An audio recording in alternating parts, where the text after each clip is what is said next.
विशेष गरी क्लास 10 पढ्ने स्टुडेन्टलाई न्यानो स्वागत र आज तपाईले सिक्दै हुनुहुन्छ क्वेशन यो टेक्स्टको क्वेशन हो तपाई आउनुस् 171 पेज नम्बर तपाईको हातमा क्लास 10 को साइन्स बुक छ भनेदेखि फिजिक्स सेक्सनको साइन्स बुकमा आउनुस् तपाई पेज नम्बर 171 मा यो रिफ्लेक्सन अफ द लाइट च्याप्टरको च्याप्टर 10 को यो कन्केभ मिरर को कन्टिन्यू हो र तपाईको अगाडि आज म क्वेशन नम्बर 1 र 2 सल्भ गर्न चाहन्छु र पहिला हामी क्वेशन नम्बर 1 हामी सल्भ गर्ने छौं र यहाँबाट तपाईले विशेष गरी बुझ्नुपर्ने कुरा चाहिँ के हो भन्दाखेरि चाहिँ जब यो म सल्भ गरिसक्छु तपाईले concave lens focal lens centre of the curvature राम्रोसँग बुझ्न सक्नुस् भनेर किनभने क्वेशन बनाएर दिँदाखेरि तपाईकोमा त्यो सल्भ गर्न सक्ने एबिलिटी तपाईकोमा आउन सकोस् भनेर बुझ्नुभयो भने मेरो कुरा र तपाईलाई स्वागत छ फेरि पनि आजको लेसनमा र म क्वेशन पढेर सुनाउँदै छु यहाँनेरि ल अब क्वेशन छ तपाईको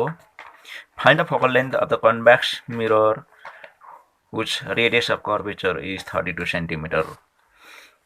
यति सजिलो छ म यहीँनेरि सल्भ गरेर देखाउँदै छु अब हेर्नुस् given that radius of curvature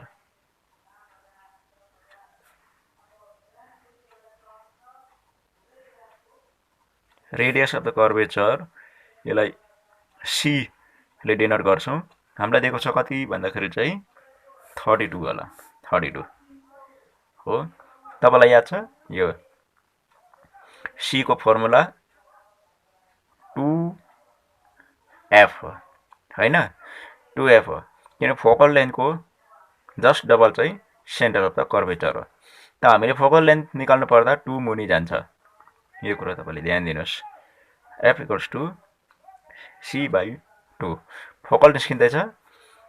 हामीले फोकल फाइन्ड गर्न पर्ने कति हो त्यो निस्किँदैछ therefore फोकल = c मा हामीलाई 32 दिएको छ 32 सेन्टिमिटर अनि c/2 यसले चाहिँ 16 सेन्टिमिटर यो भयो सल्भ गरेर निकाल्ने काम अब कुरा चाहिँ बुझ्नुको लागि के हो भन्दाखेरि चाहिँ यो पोल भइहाल्यो यो फोकल यो जति छ त्यति नै यहाँनेरि हुन्छ गर्दाखेरि यहाँ 32 दिएको छ भने फोकल लेन्थ यहाँ 16 आउँछ कमन सेन्सले पनि हामी बुझ्न सक्छौं र नम्बर 1 तपाईको अगाडि सक्यो तपाईलाई अझै यहाँनेरि कुनै कुरा सोध्ने तपाईको केही प्रश्न रह्यो भने क्वेशन रह्यो भनेदेखि कमेन्ट बक्समा तपाईले शेयर गर्न सक्नुहुनेछ र अब म तपाईलाई क्वेशन 2 म सल्भ गरेर तपाईलाई देखाइदिदै छु ल क्वेशन नम्बर 2 क्वेशन नम्बर 2 मा चाहिँ के छ भन्दाखेरि चाहिँ a concave mirror produces 3 times the magnified enlarged real image of an object. Place it at 10 cm in front of it. Where is the image located?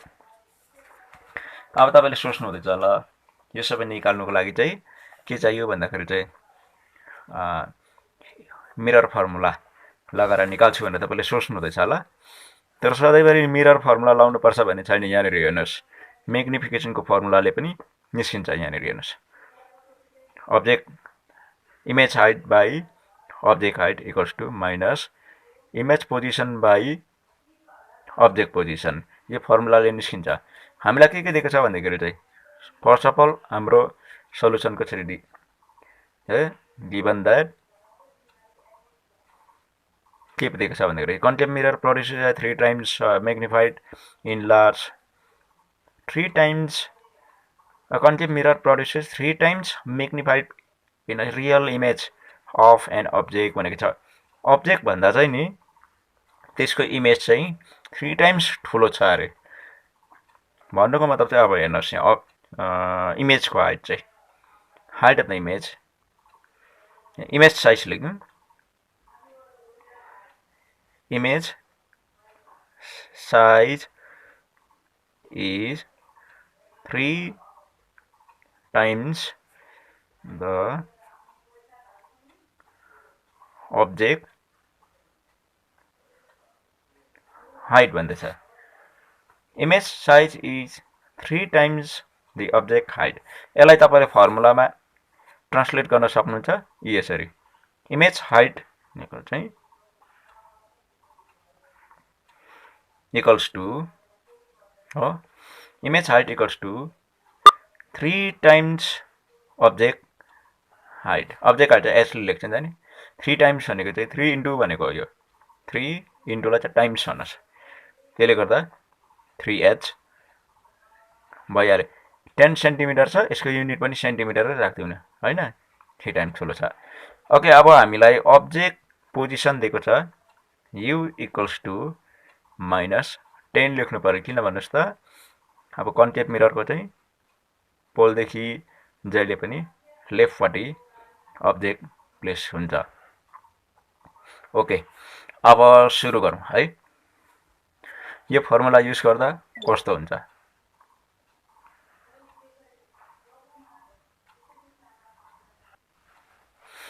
अब हेर्नुहोस् यहाँनिर यो फर्मुलालाई हामीले इमेज हाइट निकाल्नु इमेज हाइट यो चाहिँ इमेज साइज यहाँनिर दिएको छ हामीले के निकाल्नु भन्ने छ इमेज पोजिसन निकाल्नु पर्ने कति टाढामा चाहिँ इमेज फर्म भयो भन्ने कुरा चाहिँ हामीलाई क्वेशनले सोधेको छ नि where is the image located भन्दैछ त्यो निकाल्नु पर्ने अब हेर्नुहोस् यो फर्मुला युज गर्दाखेरि हामीले यो त ठिकै रहेछ यो फर्मुला युज गर्दाखेरि h/s यो म्याग्निफिकेसनको फर्मुला प्रोपोर्सनल छ यो हाइट अफ द इमेज र हाइट अफ द अब्जेक्ट अनि त्यहाँदेखि इमेज पोजिसन र अब्जेक्ट पोजिसनको रेसियो चाहिँ प्रोपोर्सनल हुन्छ यसबाट हामीले एन्सर निकाल्न सक्छ हेर्नुहोस् ल यसलाई तपाईले युटिलाइज गर्न सक्नुहोस् तपाईले यो निकाल्न चाह्यो भने तपाईको यो उता जान्छ नि इन्टु भएर हैन त्यसले गर्दा चाहिँ v इक्वल्स टु म लेख्दै छु यता h र h/s छ नि त हैन v को मुनि के छ भन्नुस् त u छ यो चाहिँ यता इन्टु भएर जाँदाखेरि यस्तो हुन्छ किन यसरी v निकाल्नको लागि चाहिँ तपाईले हामीले यसबाट चाहिँ h u हटाउनु पर्यो त्यहाँबाट v मा माइनस पनि त छ त्यो माइनस पनि हटाउँदाखेरि उतै गइस हो ठिकै छ अब यसमा हामीले भ्यालु रिप्लेस गरौँ हैन इमेज हाइटमा हामी कति लाउन सक्छ भन्दाखेरि चाहिँ 3 टाइम्स द अब्जेक्ट हाइट यनेर चाहिँ यसमा यो हाल्नु पर्यो 3 times object height into object distance छ तपाईको -10 यो चाहिँ फर्मुलाको हो माइनस त्यहाँदेखि अब्जेक्ट हाइट छ तपाईको यति हैन र यहाँनिर के पनि याद गर्नुपर्छ भन्दाखेरि चाहिँ इमेज हाइट हो यो इन्भर्टेड हुन्छ त्यसले गर्दा यसलाई हामीले नेगेटिभमा लिनुपर्छ हो हामीले त्यही लगाउँदाखेरि चाहिँ यो फर्मुलाको नेगेटिभ छ अब तपाईले यहाँनिर हेर्नुहोस् माइनस इन्टु माइनस प्लस हुन्छ त्यहाँदेखि यो h ले h काटिन्छ हो मल्टिप्लाईमा रहन्छ यो minus into minus plus 3n - 10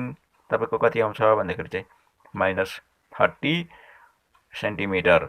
-30 centimetre therefore the image will be located 30 centimeter away from concave mirror बुझ्नु भयो नि हैन तपाईले आफैले म बुझाउँदैछु ल यहाँ सुन्नुस् है यो भयो ल अब्जेक्ट डिस्टेन्स तपाईको अब्जेक्ट डिस्टेन्स चाहिँ यहाँनिर छ हैन सपोज मानिलिनुस् 3 टाइम्स ठुलो भयो भन्ने छ गर्दाखेरि 3 टाइम्स ठुलो भएर इमेज भन्दैछ भनेपछि चाहिँ यसको पनि इमेज कति हुन्छ 30 मा आयो। यो 10 सेन्टिमिटर छ भने चाहिँ 10, 20, 30 अलिकति यहाँनिर ल यता यसलाई चाहिँ तपाईँले 10 सम्झिनुहोस्। यहाँ जहाँ मैले यो राख्दैछु 10 भयो, यसले 20, 30 यहाँनिर गर्दाखेरि चाहिँ यो होइन 30 यहाँनिर चाहिँ इमेज फर्म भयो भनेपछि यो कत्रो छ मैले यत्रै ताने होइन, त्यति नै फेरि अझ यति गर्दै थिएँ ठिक्कै 10, 20, 30 मा चाहिँ यो फर्म भयो भनेको 3 टाइम्स ठुलो। कुरा बुझ्नु भयो मेरो र आजको लेसन यही समाप्त भएको छ। अरू बाँकी केही कुराहरू सोध्नु पर्ने भएमा तपाईँले कमेन्ट बक्समा तपाईँले मेन्सन गर्न सक्नुहुनेछ र थ्याङ्क यू सो मच।